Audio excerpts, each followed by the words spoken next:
vosotros? ¿Falta alguno? Falta Alex. No tengo hambre. Solo estuvieron ahí 4 días, pero fue tiempo suficiente para que una de las rehenes se enamorara de uno de los atacantes.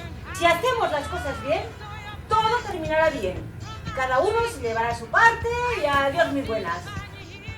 Lo archivarán por falta de pruebas. Eso sí. Y hay otro aquí dentro, con la liebre. ¡Todo al suelo! ¡Hostia, una pistola! Hay que acabar con ella. ¿Cómo? Eliminarla. La única solución es que nos vayamos los dos. Yo creo que no lo voy a poder hacer.